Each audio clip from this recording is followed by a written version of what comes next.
Bismillahirrahmanirrahim. Assalamualaikum warahmatullahi ta'ala wabarakatuh. Waalaikumsalam warahmatullahi wabarakatuh. Alhamdulillahi rabbil alamin, wabihi nasta'in, wa ala umurid dunya wad din. Ashhadu an la ilaha illallah wa ashhadu anna muhammadan abduhu wa rasuluh. Allahumma salli wa sallim wa barik ala Muhammad wa ala alihi wa ashabihi ajma'in. Amma ba'd. Allahumma inna nas'aluka ilman nafi'an wa rizqan tayyiban wa amalan mutaqabbala. Allahumma 'allimna ma yanfa'una wanfa'na bima 'allamtana wa zidna ilma.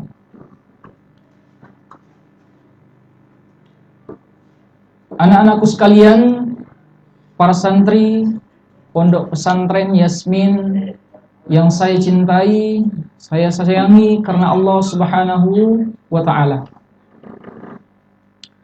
serta para pendengar yang saya muliakan dan dimuliakan oleh Allah Subhanahu wa ta'ala. Pertama-tama, mari kita bersyukur kepada Allah Subhanahu wa ta'ala, karena Allah Subhanahu wa ta'ala telah memberikan kepada kita semua begitu banyak kenikmatan, begitu banyak pemberian Allah Subhanahu wa ta'ala yang Allah berikan kepada kita. Tetapi tahukah kita bahwasanya Allah Subhanahu wa ta'ala menyebutkan hamba-hamba yang bersyukur kepada Allah Subhanahu wa ta'ala itu jumlahnya sedikit. Jadi ternyata jumlah hamba yang bersyukur kepada Allah itu jumlahnya sedikit. Allah sebutkan di dalam Al-Quran, dalam Quran surah Saba, wa qalilun min ibadiyas syakur, sedikit sekali hamba-hambaku yang bersyukur. Maka jadilah ke dalam hamba-hamba yang jumlahnya sedikit itu, masuklah ke dalam hamba-hamba yang jumlahnya sedikit tersebut, yaitu hamba-hamba yang bersyukur kepada Allah Subhanahu wa ta'ala. Mudah-mudahan kita termasuk di dalamnya, orang yang senantiasa, hamba yang senantiasa bersyukur kepada Allah Subhanahu wa ta'ala. Al-Imam Ibnul Qayyim rahimahullah ta'ala di dalam kitabnya Bada'i'ul Fawaid, beliau mengatakan, fama hufidhat ni'matullahi bisyai'in qattun misla ta'atih wala hasalat fiha ziyadatu bimithli syukrih. Nikmat Allah Subhanahu wa ta'ala tidak akan terjaga, tidak akan terpelihara, tidak akan menetap pada seorang hamba kecuali sesuai dengan kadar ketaatannya kepada Allah. Wala hasalat fiha ziyadatu bimithli syukri, dan nikmat tersebut tidak akan bertambah untuk seorang hamba kecuali dengan kadar kesyukurannya kepada Allah Subhanahu wa ta'ala.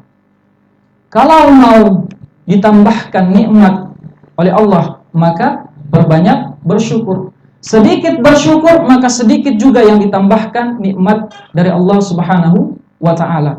Kalau nikmat Allah Subhanahu wa ta'ala yang pada diri kita ingin terjaga, ingin menetap, ingin terpelihara, maka caranya adalah dengan melakukan ketaatan kepada Allah. Taat kepada Allah Subhanahu wa ta'ala dengan ketaatan yang banyak, maka nikmat Allah Subhanahu wa ta'ala pada diri kita akan terjaga. Dan terjaga nikmat Allah Subhanahu wa ta'ala pada diri kita sesuai dengan kadar ketaatan kita. Akan tetapi, kenapa masih ada orang yang jauh dari Allah Subhanahu wa ta'ala, namun Allah berikan nikmat tersebut kepadanya? Seperti orang-orang kafir misalnya, orang-orang musyrik yang tidak beribadah kepada Allah, atau orang Islam yang tidak beribadah, jauh dari agama, tapi Allah Subhanahu wa taala berikan nikmat kepadanya berupa nikmat harta misalnya, nikmat jabatan, kedudukan dan semisalnya. Kata Imam Ibnu Qayyim, wa rubba mustadrajin bi ni'amillahi 'alaihi wa huwa la ya'lam. Kata Imam Ibnu Qayyim, betapa banyak orang yang diberikan nikmat oleh Allah Subhanahu wa taala tetapi dia tertipu dengan nikmat tersebut. Ini yang disebut dengan istidraj. Allah berikan dia nikmat dunia, Allah berikan dia kesenangan dunia, Allah berikan dia segala sesuatu yang menyenangkan dari perkara dunia. Dia tidak taat kepada Allah Subhanahu wa taala, tetapi Allah tetap berikan. Tetapi sebenarnya dia tertipu dengan keadaannya yang Allah berikan dia nikmat, tapi dia tidak taat kepada Allah Subhanahu wa taala. Maka ini yang disebut dengan istidraj. Tertipu dengan nikmat Allah Subhanahu wa taala, karena Allah Subhanahu wa taala Maha Pemberi. Allah memberikan nikmat kepada siapapun, tetapi rahmat, taufik, hidayah Allah Subhanahu wa taala hanya Allah berikan kepada orang-orang yang tertentu. Kemudian salawat dan salam semoga tetap tercurahkan kepada baginda Nabi besar Muhammad sallallahu alaihi wasallam, kepada keluarga, para sahabat serta pengikutnya yang setia hingga akhir zaman. Baik, anak-anakku sekalian, para santri Pondok Pesantren Yasmin Makassar yang saya cintai karena Allah Subhanahu wa taala serta para pendengar yang dimuliakan Allah Subhanahu wa taala. Pekan kemarin kita sudah bersama-sama membahas atau mengkaji tentang kisahnya salah seorang sahabat Nabi sallallahu alaihi wasallam yang mulia, sahabat Nabi sallallahu alaihi wasallam yang paling banyak hafalannya, sahabat Nabi sallallahu alaihi wasallam yang kuat hafalannya dan paling banyak meriwayatkan hadis Nabi sallallahu alaihi wasallam. Siapa dia? Abdurrahman ibnu Sakhar atau Abu Hurairah radhiyallahu taala anhu. Pada malam hari ini kita akan membahas atau mencoba meneladani dari kisah salah seorang sahabat Nabi sallallahu alaihi wasallam yang terjadi di awal-awal Islam, yaitu pada masa dakwah Nabi sallallahu alaihi wasallam secara sembunyi-sembunyi. Jadi selama 3 tahun Nabi sallallahu alaihi wasallam itu mendakwakan tauhid secara sembunyi, tidak terang-terangan. Jadi ada salah seorang sahabat Nabi sallallahu alaihi wasallam yang ingin bertemu dengan Nabi sallallahu alaihi wasallam karena mendengar bahwasanya ada seseorang di Makkah yang mengaku sebagai nabi, yang mengaku membawa risalah kenabian, yaitu Abu Dzar radhiyallahu taala anhu. Abu Dzar radhiyallahu taala anhu ini adalah salah seorang sahabat Nabi yang tinggal di satu perkampungan yang bernama Wadi As-Safra, Lembah Kuning. Abu Dzar Al-Ghifari radhiyallahu taala anhu berasal dari kabilah Ghifariyah. Ketika Abu Dzar radhiyallahu taala anhu mendengar bahwasanya ada seorang yang mengaku sebagai nabi di Mekah, maka Abu Dzar ingin bertemu dengan Nabi sallallahu alaihi wasallam. Dan jarak antara kampungnya Abu Dzar dengan Mekah itu sekitar, kalau kita melihat di peta, hampir 900 km jauhnya dari Wadi Safra ke Mekah. Disebutkan bahwasanya di dalam sejarah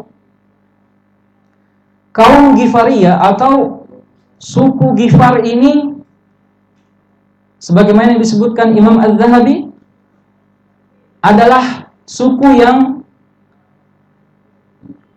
tinggal di perkampungan Wadi Safra, Lembah Kuning, di mana mereka suka merampok orang-orang yang sedang lewat, yaitu kaum Arab yang sedang lewat untuk berdagang, termasuk kaum Quraisy pada saat itu, termasuk Abu Dzar Al-Ghifari. Jadi disebutkan dalam sejarah bahwasanya Abu Dzar Al-Ghifari ini ketika pada zaman jahiliyah, beliau ini seperti kaumnya. Ketika ada suku Arab atau orang-orang Arab melewati mereka, membawa barang dagangan, melewati kaumnya, maka kaum Ghifar ini atau Abu Dzar merampas dagangan tersebut atau mengambil dagangan orang-orang tersebut. Akan tetapi Imam Az-Zahabi mengatakan, walaupun Abu Dzar seperti itu pernah melakukan perbuatan tersebut, ternyata beliau disebutkan kana Abu Dzarrin yata'allahu fil jahiliyah wa yuwahhidu wa la ya'budul asnam. Bahwasanya Abu Dzar meskipun kaumnya seperti itu, Abu Dzar pernah melakukan perbuatan tersebut, ternyata Abu Dzar tetap beribadah kepada Allah Subhanahu wa taala, tetap menyembah Allah Subhanahu wa taala. Bahkan Abu Dzar Al-Ghifari tetap bertauhid, mentauhidkan Allah Subhanahu wa taala, wala ya'budul asnam. Dan Abu Dzar Al-Ghifari pada masa jahiliyah, beliau tidak pernah menyembah patung, beliau tidak pernah menyembah berhala. Tauhidnya masih bersih, akidahnya masih suci, masih tetap menyembah kepada Allah Subhanahu wa taala. Jadi Abu Dzar radhiyallahu taala adalah sahabat Nabi sallallahu alaihi wasallam ketika pada zaman jahiliyah dan belum bertemu dengan Nabi sallallahu alaihi wasallam, beliau tetap beribadah kepada Allah dan beliau mentauhidkan Allah Subhanahu wa taala. Abu Dzar Al-Ghifari adalah julukan atau kunyah untuk beliau. Adapun nama asli dari Abu Dzar radhiyallahu taala bernama Jundub ibnu Junadah. Jundub ibnu Junadah. Kemudian bagaimana perawakannya beliau? Kata Imam Ibnu Hajar Al-Asqalani bahwasanya Abu Dzar Al-Ghifari itu kana tawilan asmar. Perawakannya itu tinggi dan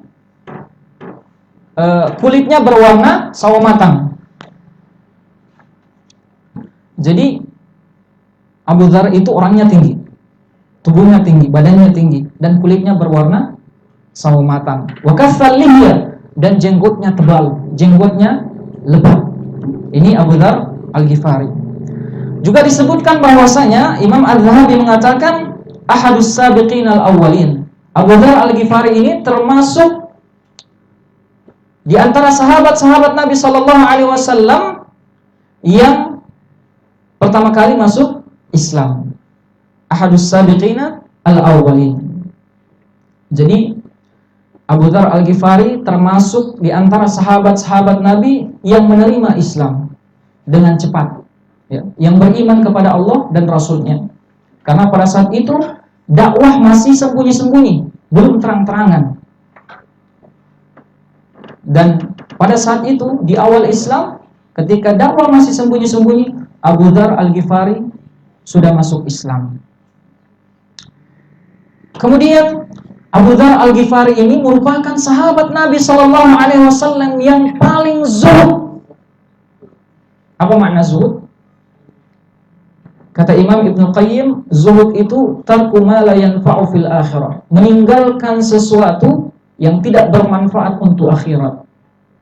Jadi Abu Dzar Al-Ghifari ini meninggalkan segala sesuatu yang tidak bermanfaat untuk akhiratnya, fokus untuk beribadah kepada Allah Subhanahu wa taala.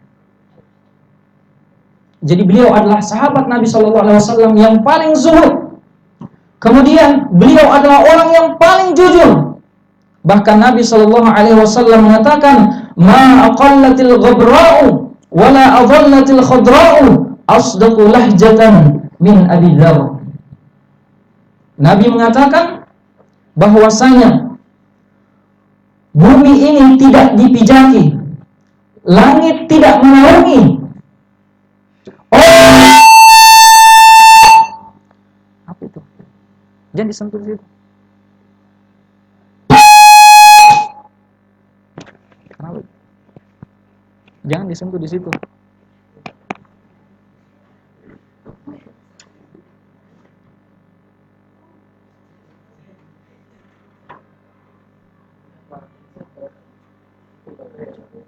Apa itu kira-kira?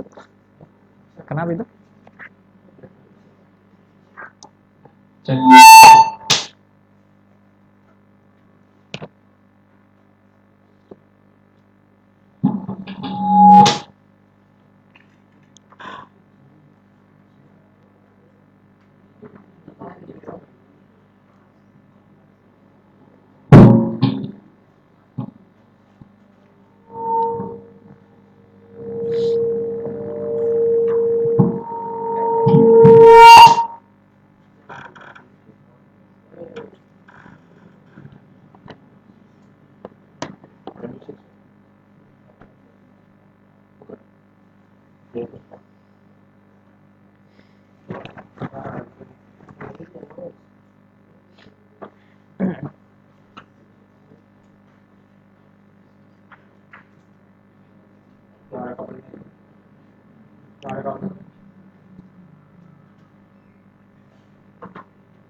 Cek.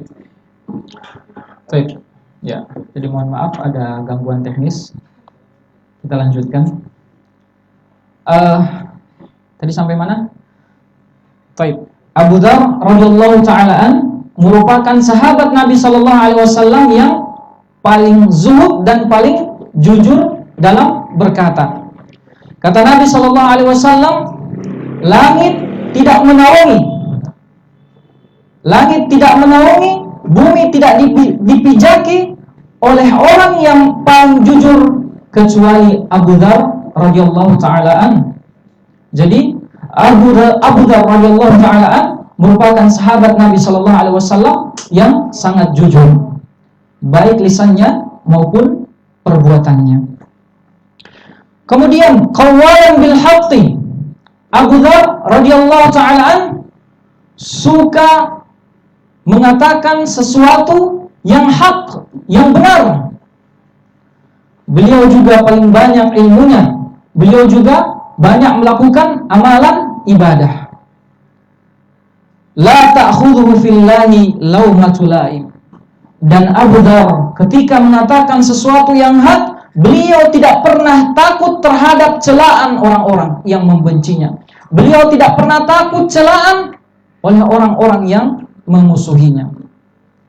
Inilah sifat dari Abu Dzar radhiyallahu ta'ala anhu.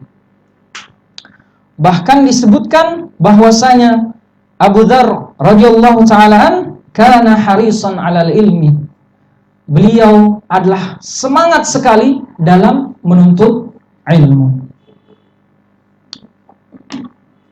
Dan banyak sekali keutamaan-keutamaan yang dimiliki oleh Abu Dzar radhiyallahu ta'ala an. sebagaimana yang disebutkan dalam kitab At-Tabaqat Al-Kubra yang dita'alif oleh Ibnu Sa'ad rahimahullahu ta'ala.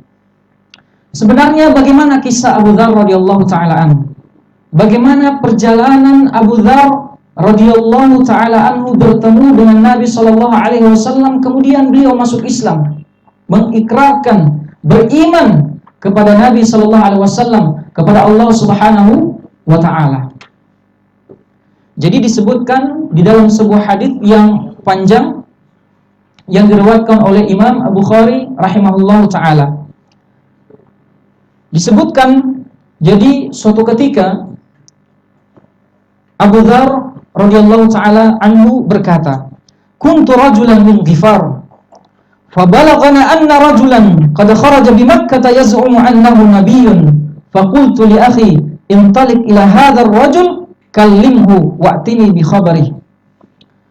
Jadi Abu Dzar radhiyallahu ta'ala anhu berkata, saya adalah seorang yang berasal dari suku Ghifar atau kabilah Ghifar.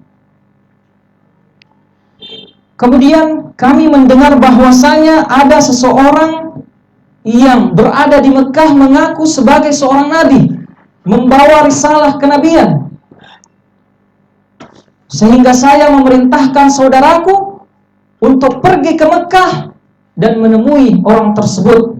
Kemudian dia pulang dengan membawa kabar bagaimana tentang orang tersebut. Fantalaqa falaqiyahu thumma raja'a faqultu ma 'indak faqala wallahi laqad ra'aytu rajulan ya'muru bil khairi wa yanha 'anil syarri. Jadi ketika saudara Abu Dzar radhiyallahu taala anhu pergi ke Mekah dan mencari tahu serta bertemu dengan Nabi sallallahu alaihi wasallam, kemudian saudaranya pulang lagi bertemu dengan Abu Dzar radhiyallahu taala an. Abu Dzar bertanya, "Apa yang engkau dapatkan atau apa yang engkau ketahui setelah engkau pergi ke Mekah tentang orang tersebut, orang yang mengaku sebagai nabi?" Maka kata saudaranya, "Demi Allah, saya telah melihat seseorang yang memerintahkan kebaikan dan mencegah kepada kemungkaran." Ini jawaban dari saudara Abu Dzar radhiyallahu taala anhu setelah datang dari Mekah mencari tahu tentang Nabi sallallahu alaihi wasallam. Tetapi ternyata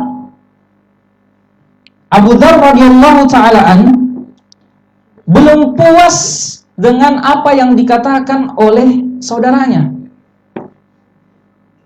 Maka Abu Dzar radhiyallahu taala anhu pergi ke Mekah, pergi sendiri. Kata beliau, fa akhadtu jiraban wa asan thumma aqbaltu ila Makkah faja'altu la a'rifuhu wa akrahu an as'ala anhu wa ashrabu min ma'i zamzam wa akunu fil masjid. Beliau mengatakan bahwasanya saya pergi ke Mekah, saya membawa tongkat saya, kemudian sekantong makanan untuk pergi ke Mekah, di mana saya ingin mencari tahu tentang Nabi sallallahu alaihi wasallam. Dan ketika perjalanan dan sampai di Mekah, saya tidak bertanya siapapun tentang Nabi sallallahu alaihi wasallam. Saya ingin bertemu langsung. Kemudian kata beliau, wa ashrabu min ma'i zamzam wa akunu fil masjid. Ketika Abu Dzar radhiyallahu taala anhu sampai di Masjidil Haram di Mekah, beliau tinggal di masjid. Jadi sampai di Mekah beliau tinggal di masjid. Jadi di dalam riwayat Imam Muslim rahimahullahu taala disebutkan bahwa Abu Dzar tinggal di masjid itu selama 30 hari dan beliau tidak punya makanan apa-apa. Beliau hanya minum air zam-zam saja. Jadi selama 30 hari beliau tidak makan apa-apa kecuali minum air zam-zam. Dan ternyata disebutkan bahwasanya dalam riwayat Imam Muslim, beliau hanya minum air zam-zam tetapi membuat tubuh beliau menjadi gemuk. Membuat tubuh beliau menjadi gemuk. Kemudian ketika Abu Dzar tinggal di masjid, famarra Aliyun faqala ka'anna ar-rajula gharib Qala qultu na'am. Qala fantaliq ila al-manzil. Qala fantalaqtu ma'ahu. Kemudian suatu ketika Ali radhiyallahu taala anhu melewati Abu Dzar dan berkata kepada Abu Dzar, "Sepertinya Anda ini orang asing."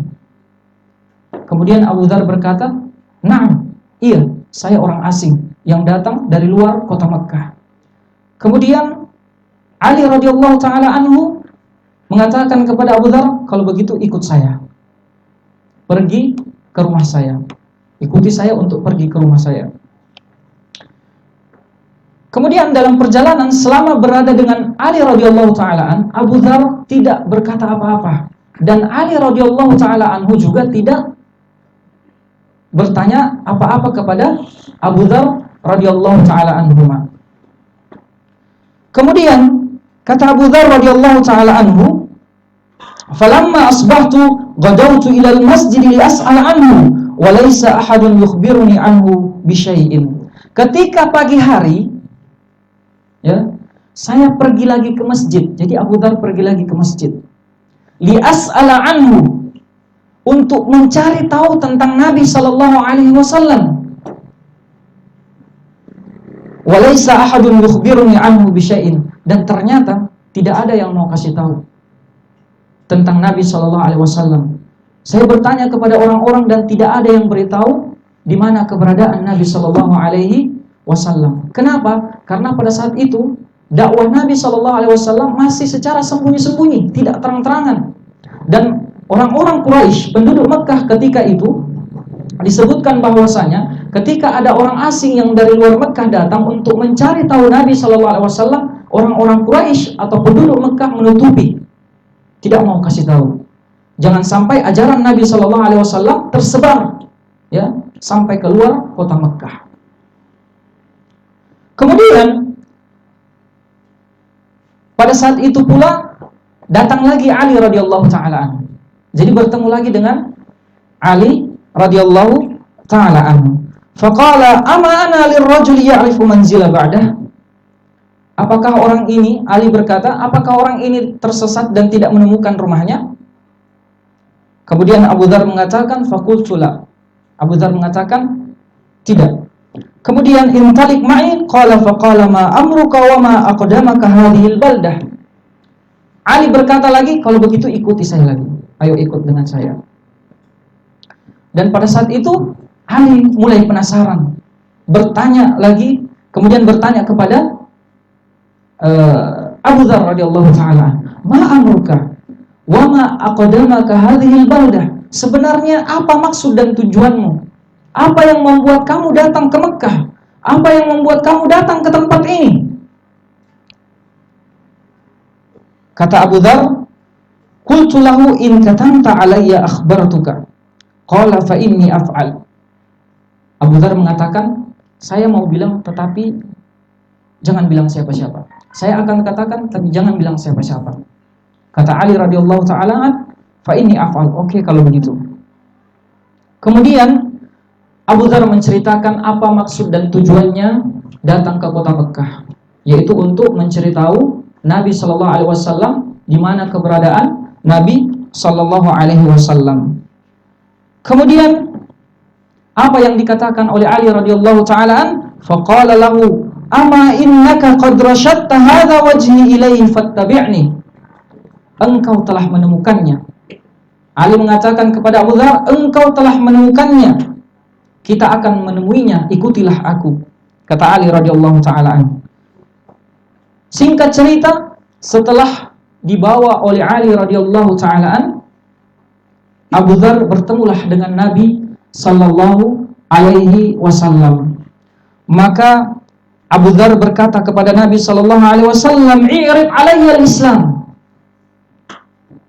Kasih tahu saya tentang Islam. Kata Abu Dzar kepada Nabi sallallahu alaihi wasallam, jelaskan saya tentang Islam, rukun-rukun Islam, kewajiban di dalam Islam.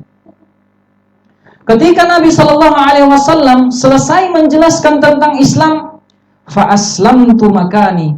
Kata Abu Dzar radhiyallahu taala, pada saat itu juga saya beriman, masuk Islam, beriman kepada Allah dan Rasulullah sallallahu alaihi wasallam. Kemudian Nabi sallallahu alaihi wasallam berkata, "Ya Abu Dzar, uktum hadzal amr warji' ila baladik fa idza balagaka dhuhuruna fa aqbil." Wahai Abu Dzar, tolong tutupi dulu ini. Jangan dulu bilang siapa-siapa. Jangan dulu sebarkan bahwa engkau telah masuk Islam. Kalau seandainya Nabi SAW mengatakan, irji' ila baladik, pulanglah dulu ke tempatmu, ke kampungmu, ke kaummu. Kemudian ketika dakwah kami suatu saat sudah terang-terangan, maka kembalilah lagi. Jadi Abu Dzar diperintahkan oleh Nabi SAW untuk menutupi keislamannya dulu, tidak terang-terangan, ya, mengumumkan keislamannya di hadapan orang-orang. Dan Nabi memerintahkan dia untuk pulang ke kaumnya dulu. Kemudian ketika dakwah sudah terang-terangan, maka Abu Dzar radhiyallahu taala anhu diperintahkan untuk kembali. Apa yang dikatakan oleh Abu Dzar radhiyallahu taala anhu? Qultu walladzi ba'atsaka bil haqqi la asrukhanna biha baina adhhurihim. Faja'a ilal masjidi wa Quraisyun fihi. Kata Abu Dzar, demi Allah yang mengutusmu dengan kebenaran yang hak, la asrukhanna biha baina adhhurihim, saya akan menyorakkan, saya akan meneriakkan, saya akan mengumumkan di antara mereka orang-orang Quraisy. Dan ternyata Abu Dzar radhiyallahu taala anhu pergi ke masjid. Pada saat itu ada orang-orang Quraisy. Abu Dzar berkata di tengah-tengah orang Quraisy, "Ya ma'syara Quraisy, inni asyhadu an la ilaha illallah wa asyhadu anna Muhammadan abduhu wa rasuluh." Wahai kaum Quraisy, wahai orang-orang Quraisy, sesungguhnya aku bersaksi bahwa tiada ilah yang berhak disembah kecuali Allah Subhanahu wa taala, dan Muhammad adalah hambanya serta utusannya.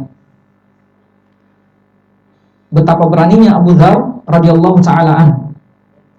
Jadi di tengah orang-orang Quraisy yang membenci Islam, dia berani mengumumkan keislamannya. Apa yang terjadi? Faqalu qumu ila hadzal sabi. Kata orang-orang Quraisy pada saat itu, ayo kita ajar orang ini, ayo kita pukul orang ini. Kata Abu Dzar, faqamu faduribtu li amut. Maka orang-orang Quraisy pada saat itu memukul saya, menghajar saya supaya saya mati. Hampir saya mati. Kata Abu Dzar, fa adrakani al-Abbasu fa akabba alayya thumma aqbala alaihim. Faqala wailakum taqtuluna rajulan min Ghifar wa majjarukum wa mamarrukum ala Ghifar. Jadi ketika Abu Dzar disiksa oleh orang-orang Quraisy lewat paman Nabi sallallahu alaihi wasallam, Al-Abbas. Dan pada saat itu melihat Abu Dzar sedang disiksa, maka Al-Abbas melindungi Abu Dzar radhiyallahu taala anhu. Kemudian Al-Abbas mengatakan kepada orang-orang Quraisy, "Wailakum, celaka kalian.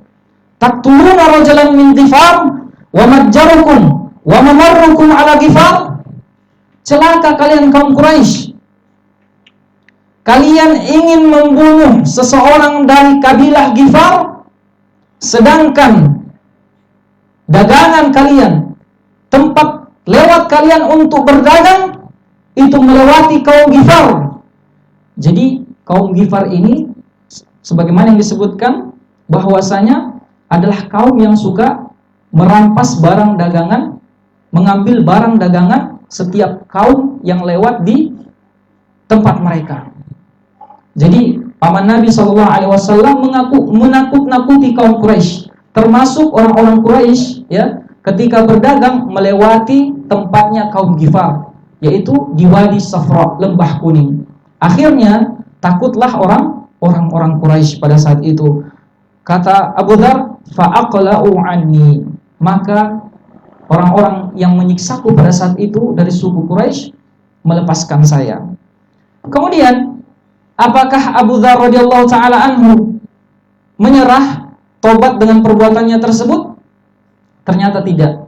Kata beliau, "Falamma an asbahtul ghad raja'tu mithla ma qultu bil ams." Ternyata Abu Dzar ketika esok harinya balik lagi ke masjid mengumumkan keislamannya di tengah-tengah orang Quraisy, menyorakkan keislamannya, keimanannya kepada Allah dan Rasulnya.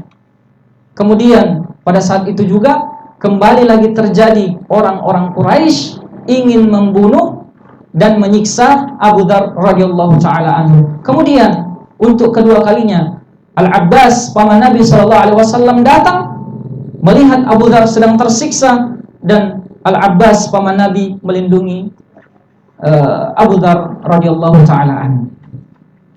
Disebutkan, maka inilah awal kisah dari Abu Dzar radhiyallahu taala anhu. Baik. Banyak sekali ibrah, pelajaran yang bisa kita ambil dari kisahnya Abu Dzar radhiyallahu taala anhu. Di antaranya, yang pertama, al-ilmu yu'ta wa la ya'ti. Ilmu itu didatangi, ilmu itu dicari. Sebagaimana Abu Dzar radhiyallahu taala anhu meninggalkan kaumnya, meninggalkan kampungnya untuk bertemu dengan Nabi sallallahu alaihi wasallam mencari kebenaran. Untuk bertemu dengan Nabi sallallahu alaihi wasallam mendengarkan firman-firman Allah Subhanahu wa taala, belajar Al-Qur'an. Ilmu itu kalau tidak diusahakan tidak akan bisa kita dapatkan. Ilmu tidak akan datang dengan sendirinya, masuk di kepala kita. Tetapi ilmu itu diusahakan, dicari dengan belajar. Kemudian yang kedua, faedah yang bisa kita ambil dari kisahnya Abu Dzar radhiyallahu taala an, al-mujtahidu yahdihillahu subhanahu wa ta'ala, bahwasanya orang yang bersungguh-sungguh pasti akan diberikan petunjuk oleh Allah subhanahu wa ta'ala. Sebagaimana kisahnya Abu Dzar radhiyallahu taala an bertemu dengan Ali, kemudian Ali membawanya kepada Rasulullah sallallahu alaihi wasallam sehingga ia masuk Islam, beriman kepada Allah dan Rasulnya. Kemudian di antara sifat Abu Dzar adalah as-sidqu, jujur. Sebagai seorang muslim, kita harus meneladani sifat Abu Dzar. Jujur dalam berkata, jujur dalam berbuat.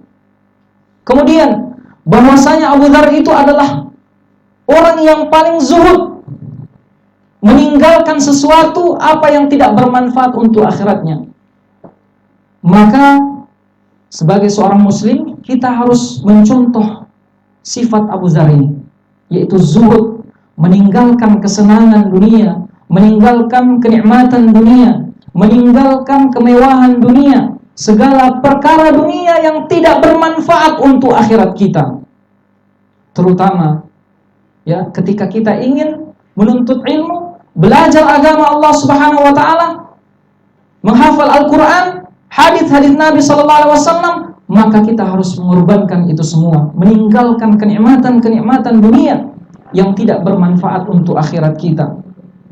Dan yang terakhir, bahwasanya Abu Dzar adalah sahabat Nabi sallallahu alaihi wasallam yang semangat dalam menuntut ilmu. Kita harus mencontohi beliau, bahwasanya beliau ketika ingin bertemu dengan Nabi sallallahu alaihi wasallam semangat. Ketika belajar kepada Nabi sallallahu alaihi wasallam tentang Al-Qur'an dan hadis-hadis Nabi sallallahu alaihi wasallam, beliau semangat, ya. Jadi kita harus mencontoh harus mencontoh Abu Dzar radhiyallahu taala anhu. Baik. Demikian kajian kita malam hari ini. Mudah-mudahan ada manfaatnya untuk kita semua. Yang benar datangnya dari Allah Subhanahu wa taala, yang salah datang dari pribadi saya sendiri. Barakallahu fikum. Narakum alal khair. Kita tutup dengan doa kafaratul majlis. Subhanakallahumma bihamdika asyhadu an la ilaha illa anta astaghfiruka wa atubu ilaik. Assalamualaikum warahmatullahi wabarakatuh.